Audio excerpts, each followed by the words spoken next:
Mình chào các bạn nha. Cái chiếc xe này đó các bạn, chiếc này là đời 2003 Toyota Matrix các bạn nha. Khách hàng là cầm tự nhiên là than phiền cái chiếc xe này đó các bạn. Nó hiện nổ lên là các bạn thấy nó bị một cái lỗi lên, nó nổ cái đèn check các bạn nhé.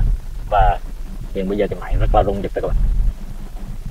Nó rung giật như vậy thì theo mình nghĩ là có một cái máy nào đó nó bỏ hẳn luôn đó các bạn nhé. Thì bây giờ chúng ta vào, không có đi vòng dài, thì vào thẳng trong cái PCM nào luôn đúng không ạ? Để mình xem thử hiện bây giờ đang bảo cái mã lỗi gì các bạn nhé.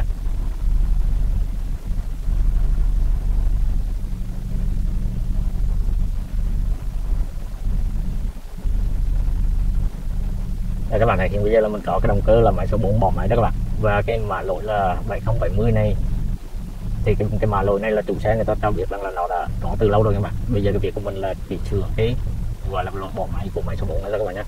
Đi mình muốn làm là bây giờ mình ra là mình vào trong cái phần dữ liệu một cái động cơ nó chạy đó các bạn.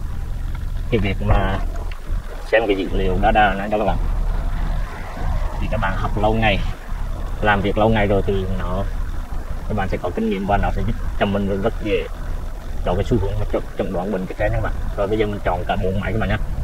Rồi mình có thể chọn thêm cái phần dữ liệu của là hệ thống gọi là hoa khí đó các bạn, gọi là lượng xăng gió đó các bạn nhé. Lượng cái hai cái mà gọi là sụt trim, thân phiêu trim và long thân phiêu trim này các bạn, có những cái phần mềm nó rất là nhạy, nó đọc, mà có những phần mềm nó như cái đừng im hoài nha các bạn nhé. Mình vẫn chưa biết, nhưng mà thì bây giờ xe này nổ mình nghe bay mùi xăng đó các bạn, thì có thể rằng là nó chết lửa đó các bạn nhé, hoặc là nó bị mất áp suất nồng độ các bạn nhé.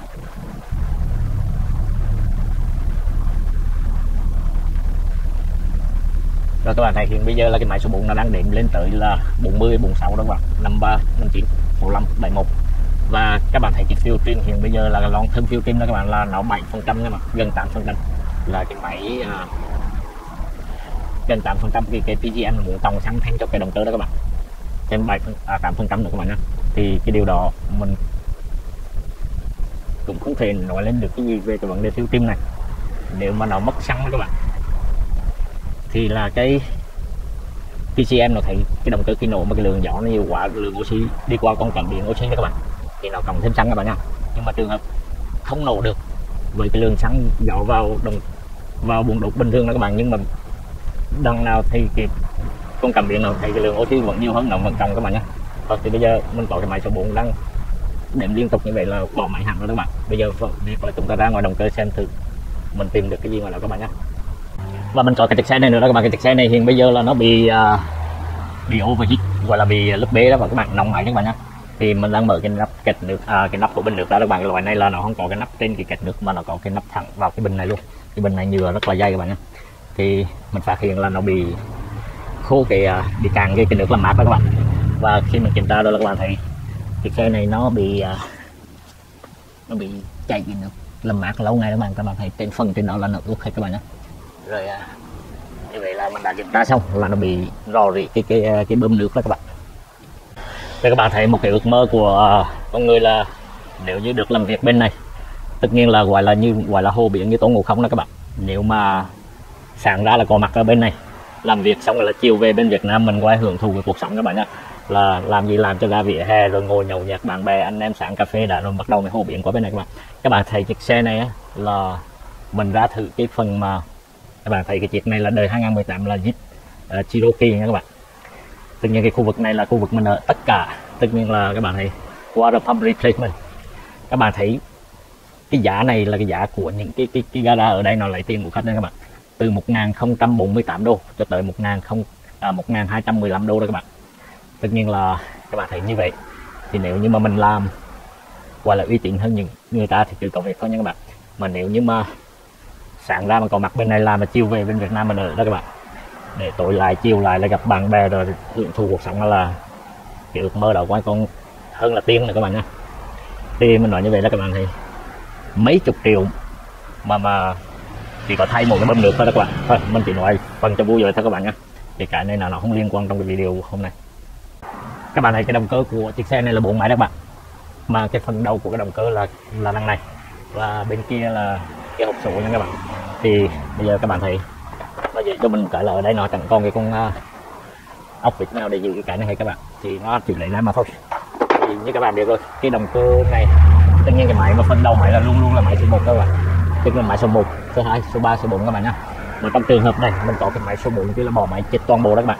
Nhưng mà lúc này mình có nói khi mình nổ đó các bạn, nó bay cái mùi xăng đó các bạn, có nghĩa rằng là mình không có để ý tới cái vấn đề mà mất xăng các bạn. Bây giờ còn vấn đề nữa là khả năng là bị mất lửa các bạn nhé. Thì mình làm một cách đơn giản như thế này. Bây giờ cái cục mô pin này đó các bạn, tức là chỉ cần vài giây là mình lấy nó ra được rồi đó các bạn nhé. Thường khi mà nó bỏ máy hàng loạt như vậy đó các bạn khi mà lấy cái mô pin ra các bạn kiểm tra xung quanh này nha. Nếu như thấy có cái vết mà lửa nó đánh tạc ngang hông đó các bạn thì nó vẫn bỏ máy các bạn nhé. Thì bây giờ mình bỏ cái mô pin số 4 ở đây, rồi mình lấy cái mô pin của máy nào động được các bạn. Trong trường hợp này bây giờ là mình đang lấy cái máy số 1 các bạn nhé. Mình bỏ qua số 4. Cái ngụ ý mà mình muốn làm như vậy là mình xem data trở lại một lần nữa các bạn. Sau khi mà mình đã chuyển đổi cái cục mô pin, cái cách này gọi là cái cách mà người ta gọi là cổ điện đó các bạn, kết hợp với là cổ điện với tăng điện có nghĩa rằng là mình quay trên cái máy đọc rồi mình quay data các bạn, mình quay dữ liệu rồi cổ điện tất nhiên là cái cách mà chuyển cái cục mô pin đi các bạn. Còn những cái cách mà gọi là công nghệ chút xíu nữa là các bạn kiểm tra thử mô pin nó có đánh lửa hay không các bạn. Tất nhiên là sau cái việc này là mình nhớ rằng là cái buji mình chưa có đem đi nha các bạn, buji vẫn còn đó. Nếu như mà mình xem data lại một lần nữa là các bạn mà máy số 4 vẫn bỏ máy thì mình mới kiểm tra cái buji. Mà còn bây giờ mình có thể chuyển đi qua nơi khác cũng được thôi, nhưng mà vì cái máy này, bộ máy nó dễ thôi các bạn, nó nằm trọng cái này để mà mình chuyển nó đi thì mình chỉ cần là nhanh chóng mình chuyển cái cục mô pin đi là được các bạn nha. Bây giờ việc chúng ta là xem lại data, xem lại dữ liệu, xem của nếu như mà nó bị bỏ máy lần này mà bỏ máy số 1 đó các bạn, tất nhiên là mình biết chắc chắn rằng cục mô pin từ cái máy số 4 qua đó các bạn nó không có tốt nữa các bạn nha. Đó các bạn thấy vào lại trong xe đó các bạn, cái phần dữ liệu mà này mình xem là các bạn là khi mình chưa đổi cái cục mô pin đi chỗ khác đó các bạn thì máy số 4 các bạn nhé. Bây giờ là không hiểu là cái lúc mà mình tắt máy đó các bạn là mình tất nhiên là off cái chìa khóa đó các bạn nhé, thì có thể là cái phần mềm này định ở chỗ này luôn. Mà nếu các bạn mà không đi lui lại đó với cái chìa khóa on như vậy thì bây giờ là máy chưa nổ nhưng mà mình chỉ việc là on lên để mình đi lui cái phần dữ liệu này các bạn ạ. Rồi mình xem thử nó vẫn còn cái lựa chọn là ngay lên những cái mà dữ liệu mình còn đặt không, rồi vẫn còn nữa các bạn nha. Rồi bây giờ lần này thì có thể nó mới khi mà các bạn nổ cái máy thì có thể nó mới đọc cho các bạn nhé. Bây giờ mình nổ cái máy các bạn. Rồi các bạn thấy một cái việc mà rất nhanh chóng, chỉ cần tốn 1-2 phút thôi các bạn là mình biết ngay là cái cục mô pin đã chết các bạn. Vì thì bây giờ là máy số 1 bỏ máy chứ không phải số 4 nữa các bạn nha, không phải buji.